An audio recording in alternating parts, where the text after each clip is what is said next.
The following is a Cairo 7 Eyewitness News special presentation.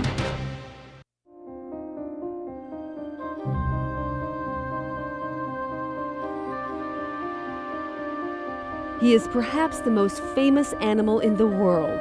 Keiko, a whale of a movie star whose real-life drama sparked an impossible dream. Could an orca, held captive for decades, go free? I knew that this animal could survive on his own in the wild. It was an experiment that had never been tried before. It's the largest scale effort ever launched on behalf of an animal, ever.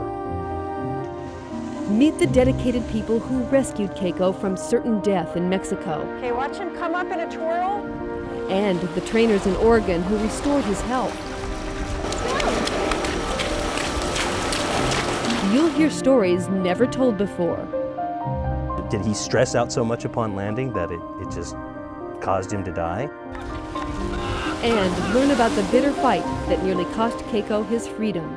He's about as releasable to the open ocean as I am. Bad politics, bad weather, and a billionaire, all big factors in Keiko's fate. Being idealistic about the possibilities is not a sin. From a tiny tank to the open ocean.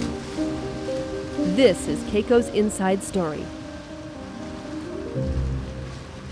Hello, I'm Penny Legate. Keiko's real-life journey turned out to be something right out of a Hollywood script. It was packed with success and failure, good guys and bad guys, danger and adventure. And at the center, a beloved animal that generated worldwide concern unlike any other. But in order for us to understand how it all unfolded, we need to go back to the very beginning. In the cold waters of the North Atlantic, like ghosts in the night, killer whales circle a herring boat looking for surplus fish. In Iceland during the 70s, this is how orcas were lured in for capture. One of them, a young male, roughly 2 years old. The small calf is eventually shipped off to Marineland in Ontario, Canada, where he performs for a few years. Then, in 1985, a marine park in Mexico buys the whale and renames him Keiko. It means lucky one in Japanese. Oddly enough, it is here, in these dismal surroundings, that Keiko's luck begins to change.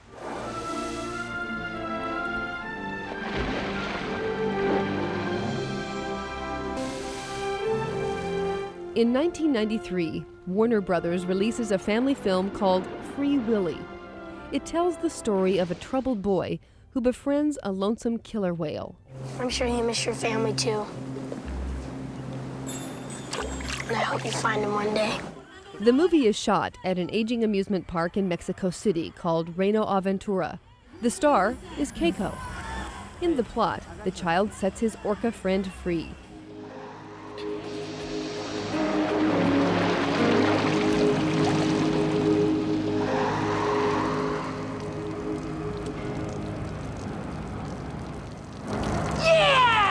Free Willy is a surprise hit and spawns 2 sequels. It also makes Keiko a household name.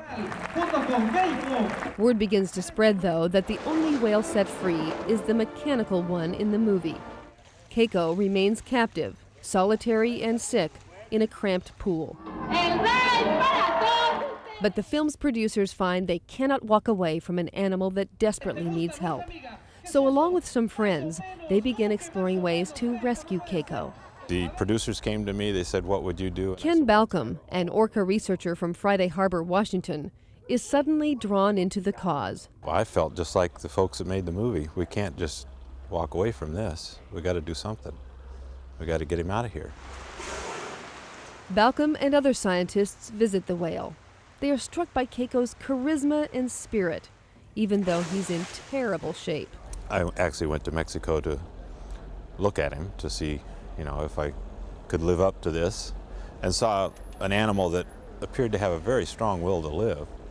He was very attached to people, but he'd been through all kinds of horrible conditions in his life and was still alive. I could immediately see that he was underweight, and of course he had the flopped over dorsal fin and all of the typical signs of a male orca that had spent too much time in captivity. Keiko also suffers from a bumpy skin virus called papilloma. Most experts believe it's caused by a chlorinated pool that's way too warm. He's in water that's 75 to 80 degrees. His home water that he's from, and in fact most killer whales generally live out their lives in water that it's more like 40 to 45 degrees. So it's just much too hot for him. He overheats. Everyone agrees. If Keiko isn't rescued soon, he'll die. Balcom makes a bold recommendation. Take the whale back to his home waters in Iceland and set him free. Nothing like this had ever been done before. I knew that this animal could survive on his own in the wild. I was convinced that he could. This is really a historical moment. Talks begin with Reino Aventura. The aquarium's owner expresses genuine concern about Keiko's plight, but soon after Balcom outlines a plan, negotiations stop cold. Mexico said the deal's off. We've got somebody else that wants to talk about this. That somebody else, according to insiders, is SeaWorld, the marine park giant. The theme park industry, the marine parks, really didn't want to see Keiko released. The display industry felt that his freedom posed a threat to their continued business, basically. So they weren't too keen on this idea of a bunch of save-its going down and getting a whale and actually doing something.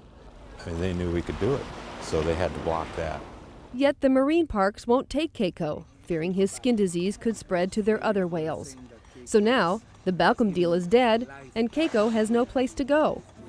At one point, Michael Jackson, who sings the theme song for Free Willy, offers to buy Keiko, with plans to move him to his Neverland ranch in California. But then a group with real clout comes to the table. Whale scientists, Warner Brothers, the Humane Society of the United States, and Earth Island Institute, an environmental organization. The newly formed Free Willy Keiko Foundation rides a huge wave of public pressure to spring Keiko free. And it grew by leaps and bounds. The number of people calling and writing letters and sending money and trying to do the right thing for the whale just was off the charts. And nobody could have expected the kind of attention that this most famous whale in the world started getting. An article appears in Life magazine called, "Won't Somebody Save This Whale?" 300,000 calls flood a whale rescue number flashed on screen at the end of Free Willy. Children around the globe raid their piggy banks to help fund Keiko's freedom. Then the story catches the eye of Seattle billionaire Craig McCaw. The fundamental thing that caught my attention was the moral inequity of children around the world believing that the whale went over the wall when he didn't. And it seemed to me that it was an adult sort of betrayal of the children who believed the story. McCaw wants to keep his involvement limited and low profile. He anonymously donates $1 million to help move Keiko. That's matched in turn by both the Humane Society and Warner Brothers. Then, finally, an agreement is made with Reino. The amusement park will give the whale away, but keep the licensing rights to Keiko's name. There's no other orca whale in the world in which the theme park that owns him has ever been willing to even consider donating that whale for rehabilitation and release to the wild. It's absolutely unprecedented in the world. McCaw first explores rehabbing and releasing the whale in the Seattle area, but Keiko is from Iceland, and federal scientists will not allow an Atlantic orca's gene pool to mix with the Pacific population. The foundation then locates some land next to the Oregon Coast Aquarium in Newport. Keiko's owners agreed to finance a large new tank there. Unfortunately, a lot of bad things happened. Construction costs skyrocket. A $3 million funding gap appears. The aquarium won't pay it, so the construction company slaps a lien on the tank. The aquarium then threatens to seize possession of Keiko. Since the whole objective was to get Keiko free, this seemed like a major roadblock in that process. They would simply keep him forever there. The shy billionaire steps forward to resolve the problem and finds himself more deeply involved. To fill the gap, I got Warner to put up another $1 million with the agreement that I would never ask them for any more money and I would take personal responsibility that they were never asked again. I fulfilled the rest of the money and took controlling vote in the foundation. And so Craig McCaw's role in the project is sealed, along with Keiko's rescue. 3 years have now passed since the movie's release, and Keiko is finally leaving Mexico. Huge crowds turn out to say adios to their beloved whale. The dream of Keiko's freedom, one step closer. Up next, Keiko's dramatic move from Mexico City to Newport, Oregon, an event that's watched by 1 billion people worldwide.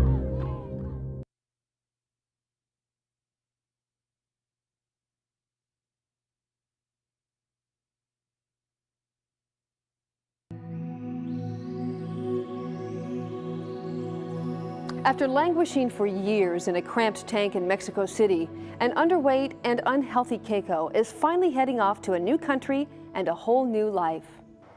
It's January 7th, 1996. The orca that won the hearts of millions in Free Willy lands in Newport, Oregon. Keiko's move has captured the attention of the world's press. In fact, 1 billion viewers tune in as United Parcel Service delivers its unconventional cargo. Huge crowds ignore the cold rain to welcome Keiko to his new home. One young fan wears a whale suit for the celebration.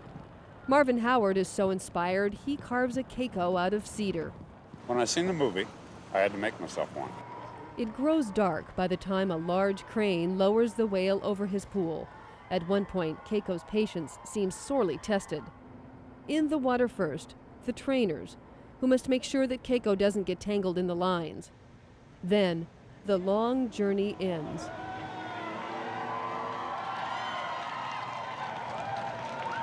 Keiko swims in cold natural seawater for the first time in 14 years.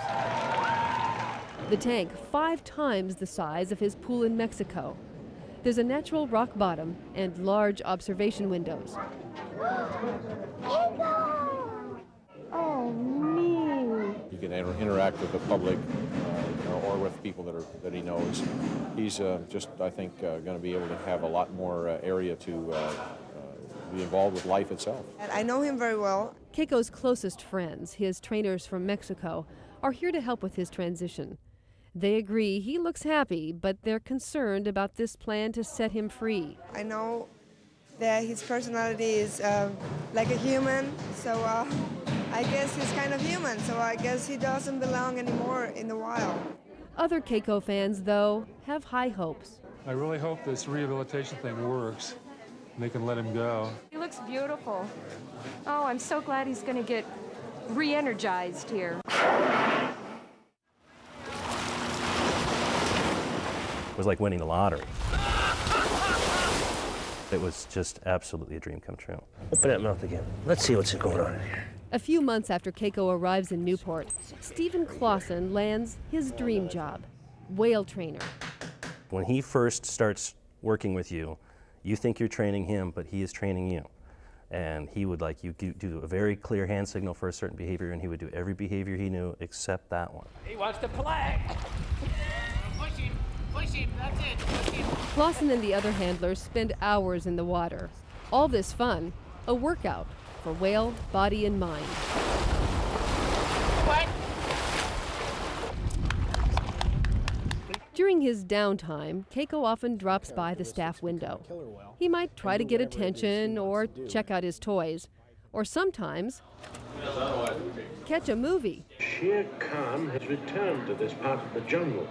What we've found is Keiko likes really high action things, from cartoons to sports programs. As long as it's got a lot of action, he'll usually sit and watch it. Independence Day, Star Wars, even pro wrestling. That's what catches Keiko's eye. But what Keiko really loves watching the most is people. And there's a special connection with children. One day, Keiko gets a visit from the person who's done the most to help him, billionaire Craig McCaw. I would have to say that my swim with Keiko was one of the true high points of my life. It was a psychic experience for me and hardened my resolve. Keiko staff member Jeff Foster also remembers it as a major turning point. I think that at that point then he bonded with the animal. He realized that, you know, this was more than a project. And at one point, you know, he said, money's no object. And I kind of laughed as we were going down the stairs and said, money's always an object. And he turned around and looked me square in the eyes and he said, no, money's no object. I don't remember saying that, but that must have been the net result. It was the net result. As time passes, Keiko grows longer and heavier. His skin clears up, and he even learns to eat live fish on command. There it is. Go get it, son. Let's go. Come on. It's down. Good boy. Way to go. All the experts thought it would take at least 2 years to get Keiko healthy again. He's come along much faster and farther than anyone expected. We took this sickly animal that was grossly underweight with skin conditions and couldn't hold his breath for more than 3 minutes. And in 1 year, here he had gained, you know, nearly 2,000 pounds, could hold his breath for 18 minutes, was aerobically very fit. Here he comes. Doesn't he look wonderful? Keiko is strong now, but can he survive in the wild? After 2 decades in captivity, scientists aren't sure what he remembers. One big question, is he still able to speak the dialect unique to Icelandic killer whales? Acoustic tests done by Woods Hole Oceanographic Institution prove that he does. I know that Jeff Foster and his team were very excited about the finding that we actually had something that showed similarities between Keiko and other Icelandic killer whales. I think the hope was that we could use that as a tool to try to locate a pod that might be related to him. Iceland is the best place to try reintroduction, but not everyone wants Keiko back. And he stated at one point that over his dead body, would he allow Keiko to come back into the country? Iceland's head of fisheries strongly objects to Keiko's homecoming. This is a nation with a long history of whale hunting. But David Oddsson, the president of Iceland, overruled him, and we were ultimately able to get to Iceland. But there are even bigger hurdles for Keiko in Oregon. A nasty tug of war is festering between the Aquarium and the Free Willy Keiko Foundation. The issue? Money. The famous killer whale is drawing huge crowds to the Oregon Coast Aquarium. I remember going out to the gallery in the summer, and there would be a line 200 meters going back, and there'd be literally 400 or 500 people packed in this gallery, and it would be that way all day long. And Keiko is pumping millions into the Newport economy. Tourists snap up Keiko windsocks, t-shirts, even root beer. The aquarium's gate more than doubles. They pretty much had a cash cow, and so they fought pretty hard to keep him there.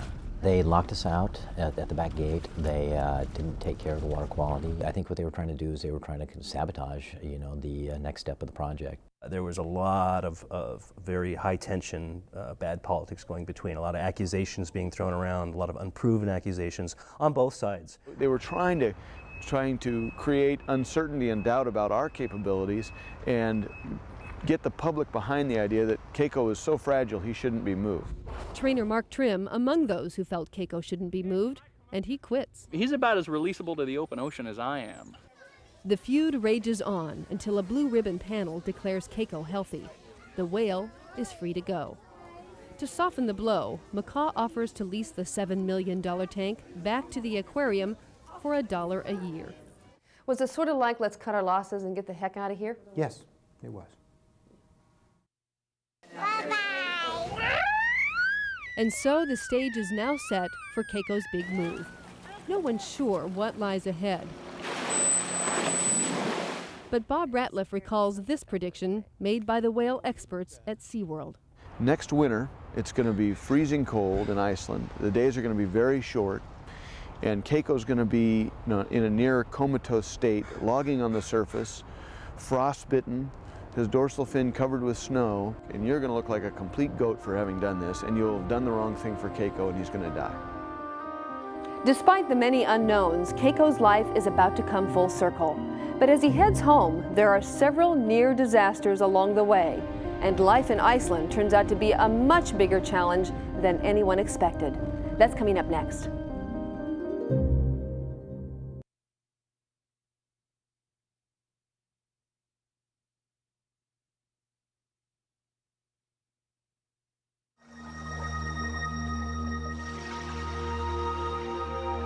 After a bitter struggle fails to keep Keiko in Oregon, the original dream is about to be realized, returning the star of Free Willy to his native waters of Iceland.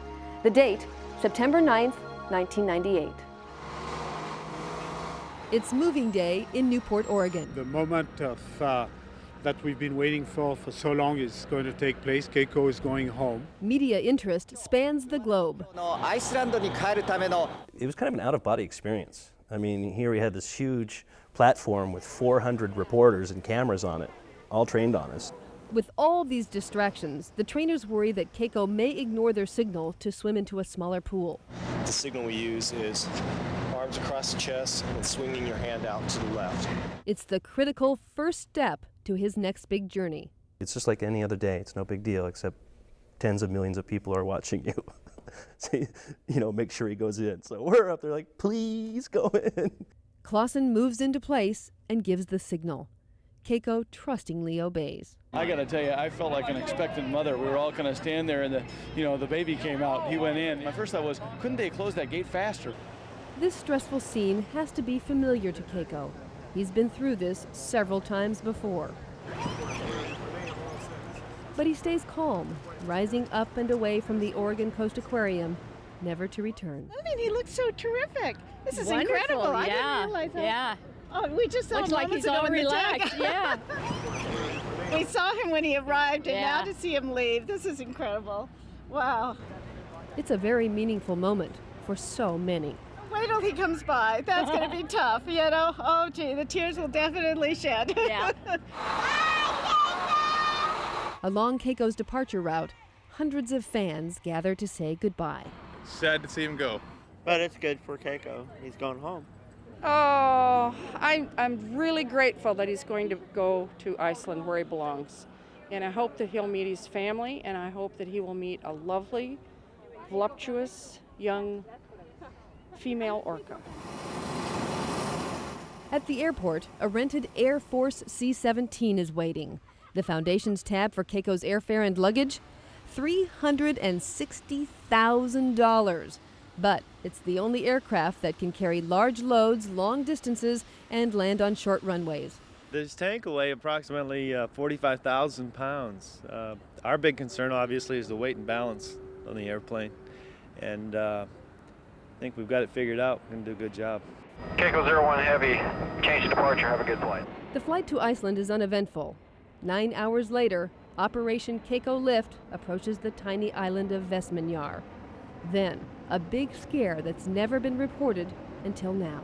It was a little bit of a rough landing. It wasn't too bad. We kind of came in at one set of landing gear because the wind was pretty strong. And we heard this big pop, and we came to a screeching halt. And then it was, we jumped into the box and took a look at Keiko. And I look at another one of the trainers, and they have this very graven look on their face. I go, "What's going on?" And he goes, "He's not breathing." And we were very concerned. Just we thought, oh, we've taken him this far, and now he's not breathing. We're thinking, what do you do?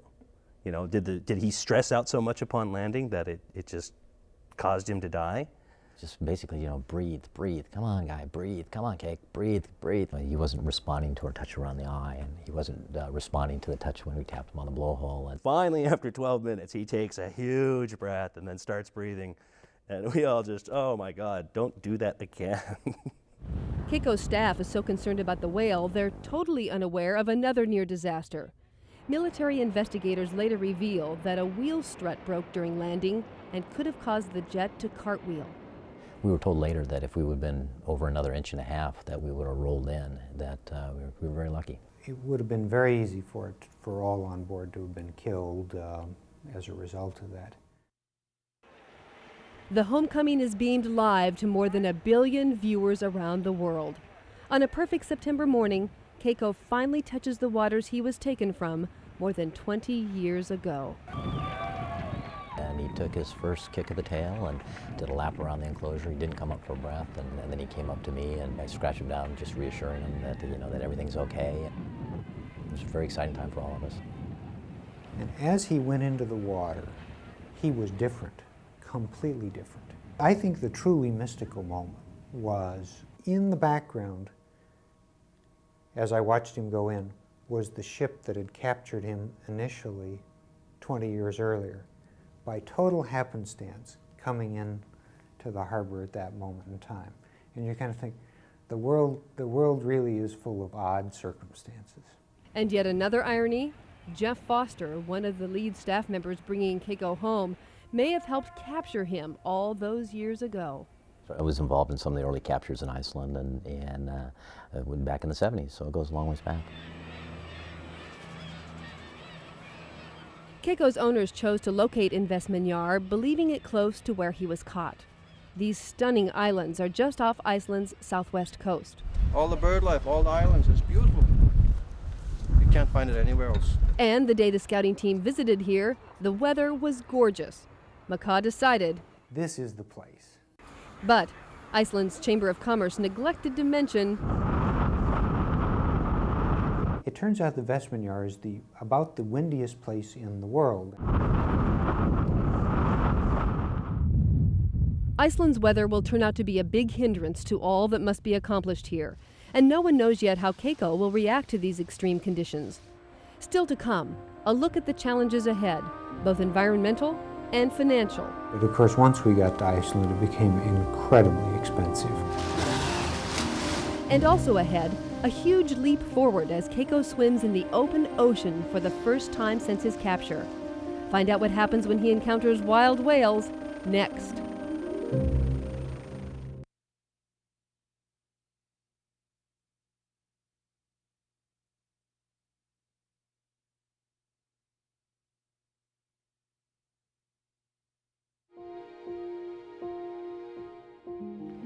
Keiko is now back in Iceland, in the Westman Islands, living in the largest floating pen ever made. The team is ready now to launch its reintroduction efforts, but as it turns out, they're working in one of the most extreme places on Earth. I experienced Iceland at its worst. It is wrath of God type storms. I mean, truly, where you fear for your life. Year-round, weather tantrums smack Iceland. Winds in Vestmannaeyjar routinely hit hurricane force, 120 to 175 miles per hour. We had a few moments last winter where we were hanging on. No matter what the weather, Keiko's staff works round the clock. Sometimes just the ride to the bay pen is a death-defying proposition. Even if it's blowing 175 miles an hour, there's somebody out on the pen. Imagine doing this at night. Tough on people, but not Keiko. He thrives in the storms. But when a late summer gale rips the bay pen apart, the staff scrambles to keep Keiko secure. And he stuck his head out, but we just kind of pushed him back in. Not only is the frame broken, but divers also discover a hole down below. At one point, he could have possibly swam through it. We immediately jumped in and put netting in front of it, and he was very curious about all of this, and now it's very secure. Repairs to the bay pen, $75,000. Iceland is turning out to be neither cheap nor hospitable. Pick it up! Yeah. A little bit. Well, it's supposed to keep going this way until noon and then get windier. The bad weather pins down the staff much more than expected. But when the occasional nice day comes along, they immediately hit the water. Before setting Keiko free, his keepers must learn all they can about the population they're releasing him into. An estimated 5,000 orcas swim the North Atlantic, but very little's known about them. To track the animals year to year, the team creates a photo ID catalog. This is one of the animals we saw out there that has a similar dorsal fin to Keiko. They also record whale vocalizations. They're making a lot of noise. And tag some of the wild orcas. We use a tag called a TDR, which is a time depth recorder, and that tells us how deep they dive, how fast they move, and how long they stay under. Knowing that, the team can then design Keiko's training to match what the wild whales do. The harmless suction cup tags eventually fall off in a few days, when they find their mark. Yeah, some days it's easy and some days it's not. Besides collecting data on behavior, the tags also pull off tiny flecks of skin that can provide researchers with DNA samples. It's one way to track down Keiko's family. I don't think it's essential. But Jean-Michel Cousteau of Ocean Futures, a new organization that's now managing Keiko's care, says finding the original pod isn't necessary for release. I think these animals are so talented that they can be accepted by another pod of orcas, or they can live on their own. Back at the pen, trainers keep working Keiko hard. He'll have to be very fit and very strong to keep up with his fellow orcas. Keiko's handlers also teach him to swim through a gate. There it is! Hey, smart whale, there we go! Then install a $200,000 barrier net, allowing the whale to explore a larger bay. Keiko's often reluctant, though, to venture outside of his comfort zone. We're ready to put him out in the bay, and it was interesting, he wouldn't go. Here's this wide open, huge bay, and everybody's like, okay, you know, this animal just wants to swim off and be free, and you open up the thing, and he's like, no thanks. At the same time they're expanding Keiko's horizons, the staff is also gradually starting to pull away, trying to loosen the human-orca bond. Well, what we're doing now is we don't want to make eye contact with him. We don't want to encourage him to watch our movements and follow what we're doing above water. Call it whale tough love. Yeah, it's difficult, you know, because we've developed such a bond with Keiko, but it is the best thing for him. This approach will hopefully prepare Keiko for his next big challenge, swimming in the ocean. But then, the timetable is accelerated by this. Construction near Keiko's pen. To protect his hearing, the staff has no choice but to lead Keiko away from the deafening noise. They're going to be doing some pile driving today. So we'll take him out for about 4 or 5 hours. So, in the spring of 2000, Keiko returns to open water for the first time in 2 decades. Much like taking a dog for a walk, Keiko is trained to follow a certain boat. As he gets more confidence, the whale occasionally wanders off. And at one point, Keiko left us for quite a while, and he was gone for about an hour as he was exploring around. Hi, how are you, Mr. Perky? Thanks to Craig McCaw's deep pockets, every tool is provided to help Keiko swim free. There's a tracking boat, an overnight ship, state-of-the-art tracking tags, and even a helicopter.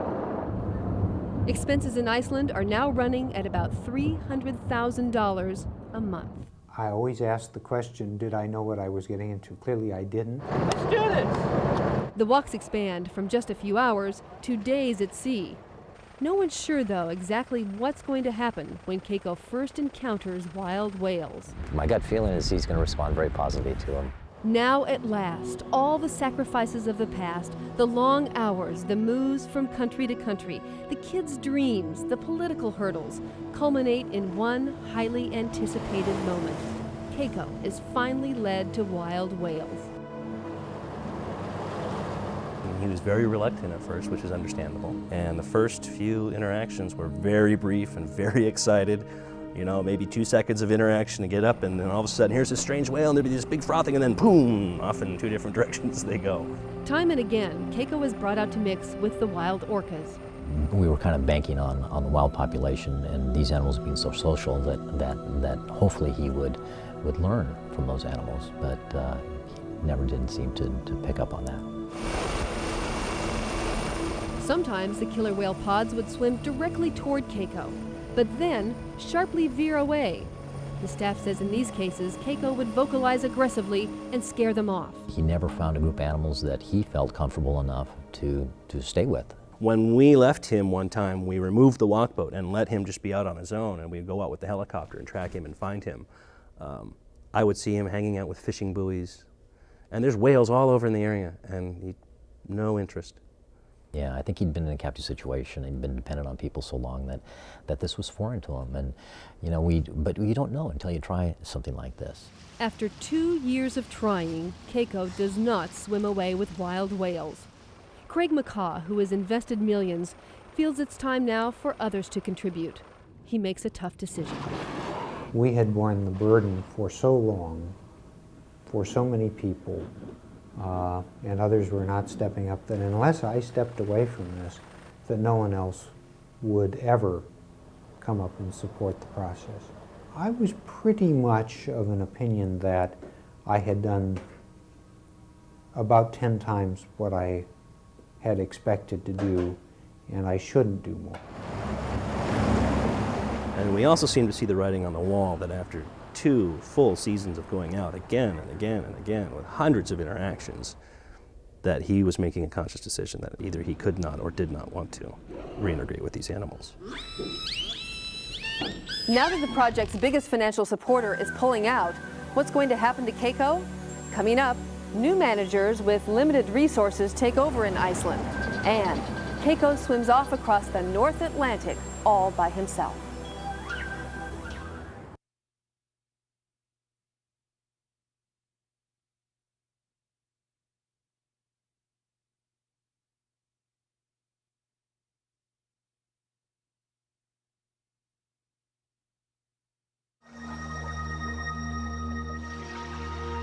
The people who hope to return Keiko to the wild have always known he isn't the best candidate for release. He was very young when captured, spent years isolated in tanks, and not much is known about the pod he belongs to in the North Atlantic. Despite those handicaps, the goal of seeing Keiko swim free lives on. In the summers of 2000 and 2001, Keiko's trainers lead him out to wild whales dozens of times. The encounters are always brief, lasting 10 to 20 seconds. Either the whales would take off, go in one direction, or Keiko would take off. The search goes on for Keiko's family. DNA tests find some distant relatives, but not his birth pod. The failure to do that and do more research was a mistake, I think. If we were spending that much money, we should have done more. In early 2002, McCaw throws in the towel and phases out his financial support. The Humane Society of the United States and Earth Island Institute step in to manage a downsized operation. Most of the longtime staff members leave. We were cutting back on staff, and I felt the quality of care to the animal wasn't as good as it had been. I felt at that point that if we were going to do it, we needed to do it right, and they were making enough cutbacks that I didn't feel comfortable being there any longer. Naomi Rose, marine mammal biologist with the Humane Society, advises the field team in Iceland. Early in the walk season, she says that Keiko once again is hesitant. But over time, he gains more confidence, wandering farther away from the walk boat for longer periods of time. In July 2002, Dr. Rose says Keiko has been at sea on his own for a couple of weeks around wild whales. Then, a big storm forces the observation boat back into port for a few days. The next time his tag signal is picked up, Keiko is too far away for the boat to catch him.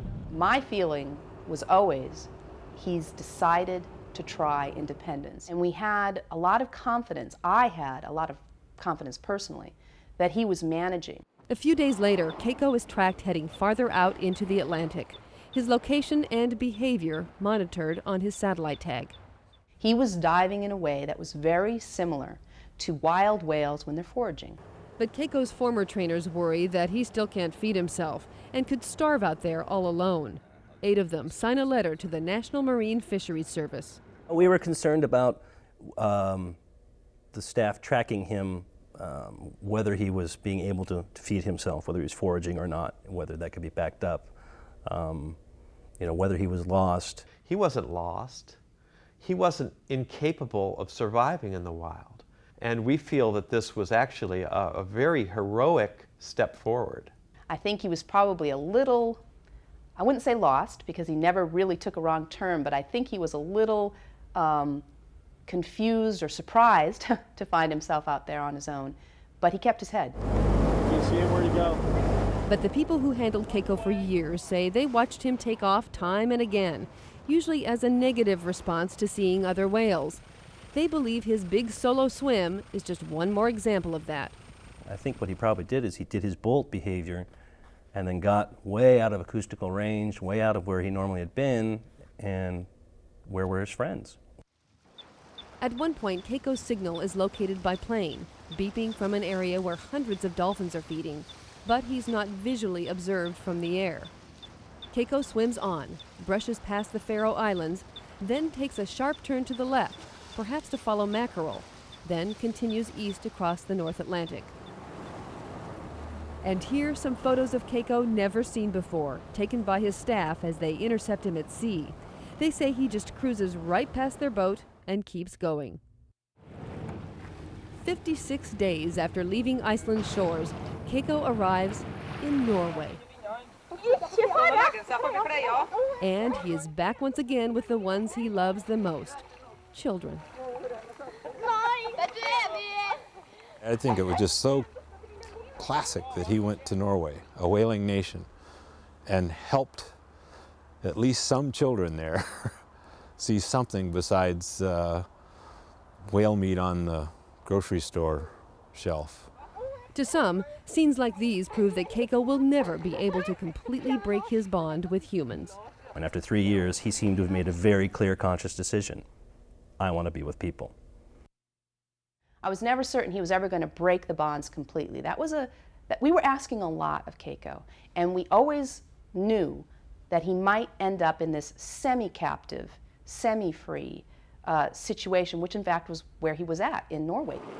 Keiko's tag shows he has traveled nearly 900 miles, swimming roughly 50 miles a day. The key question now, whether he was eating, an essential step to survival on his own.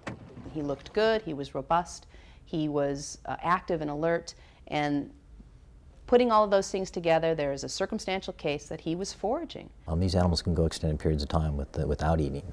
They can go easily within 2 to 3 months in some cases without eating, with showing very little adverse effect. We had veterinarian that went over there right away and examined his condition and said he's healthy.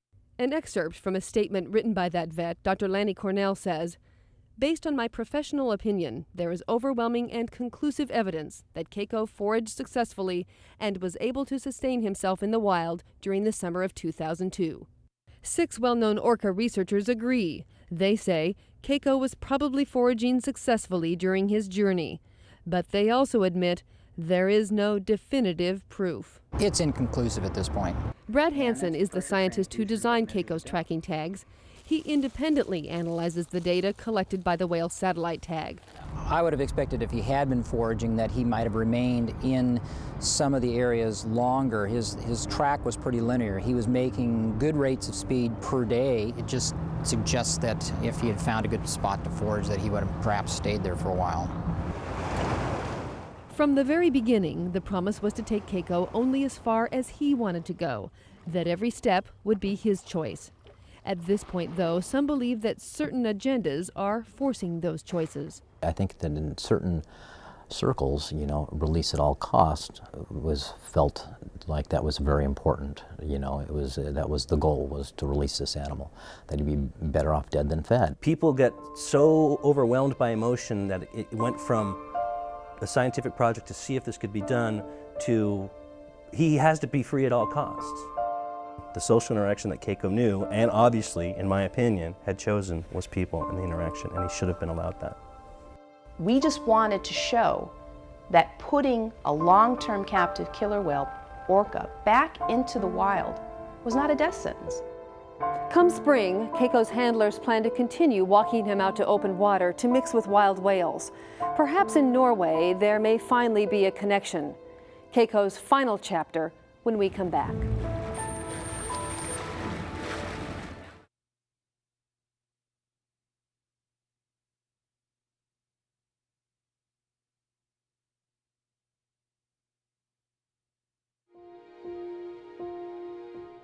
Everywhere he goes, Keiko draws people. And Norway, it turns out, is no exception. Huge crowds turn out to see the famous whale, forcing the Norwegian government to start fining anyone who gets too close. Keiko's caregivers believe this distance is essential to keep the orca focused on his natural world.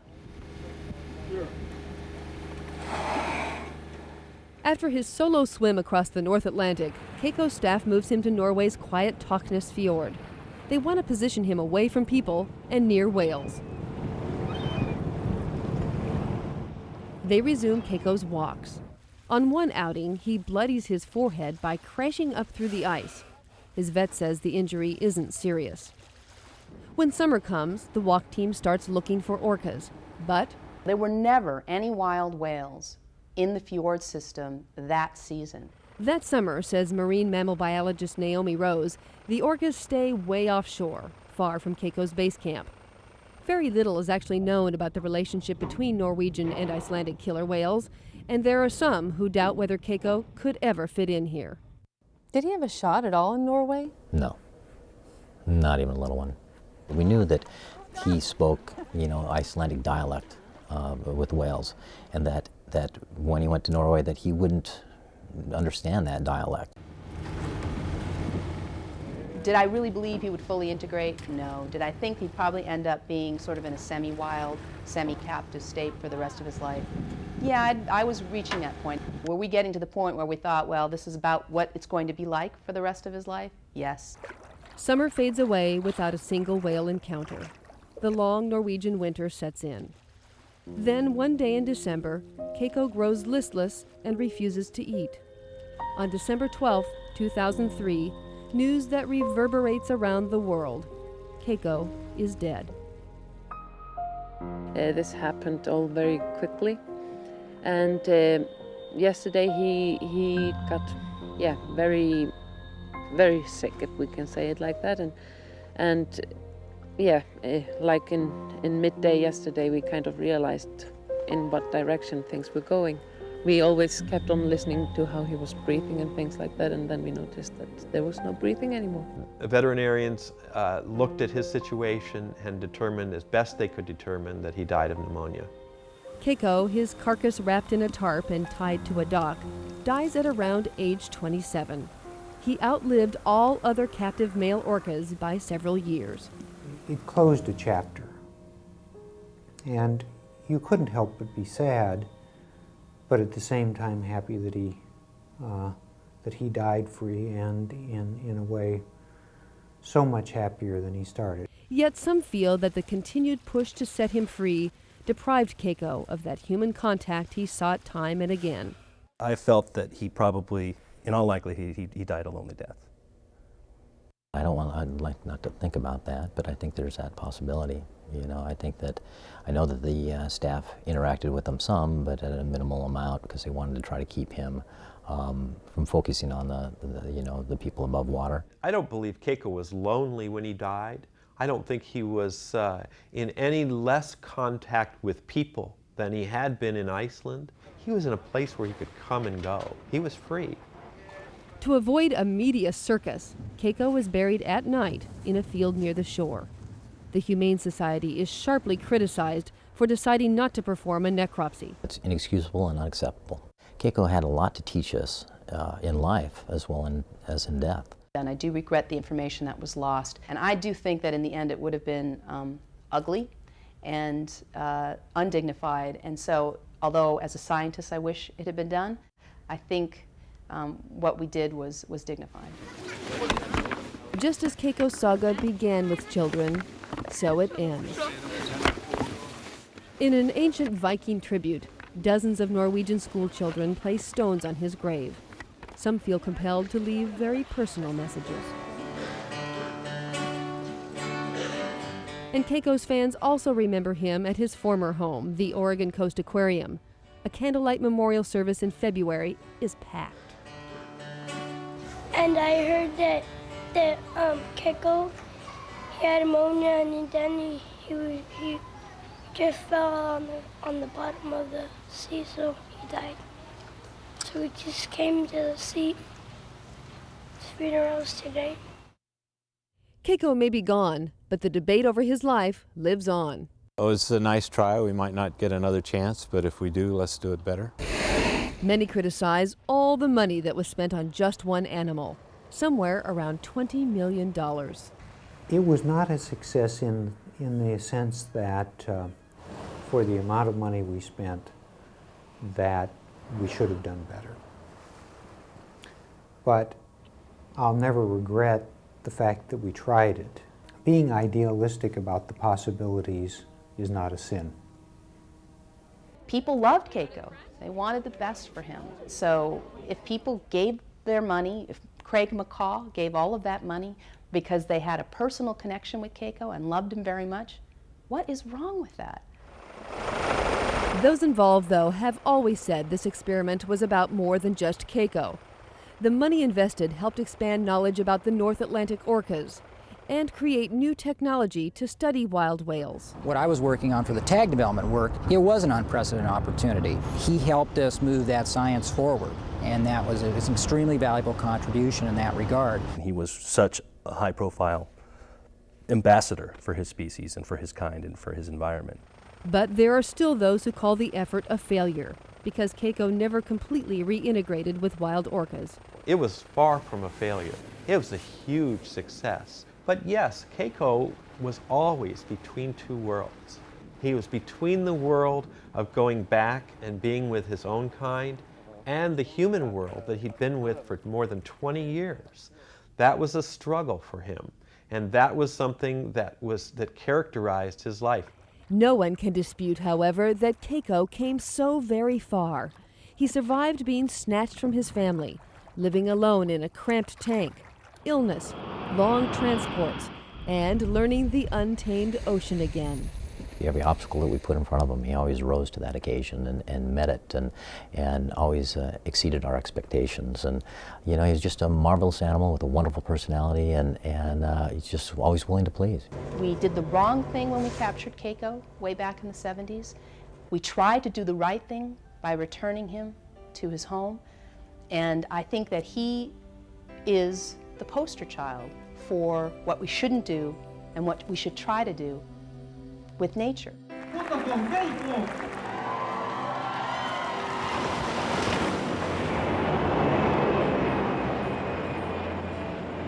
was a very, very special whale. Keiko really educated the world about what was possible for orca whales. Instead of people thinking of them as performing animals, Keiko showed that there was a way back home.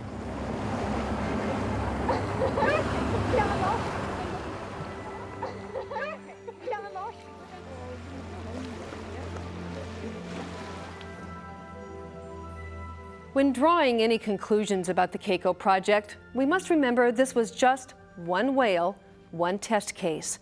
How it's going to affect the possible release of other captive marine mammals remains to be seen. Keiko did prove, though, his immense capabilities, and perhaps his most enduring legacy of all is in teaching us that such highly intelligent creatures should not be used as toys for human amusement, but rather deserve our utmost care and respect. I'm Penny Legate. Thanks for watching.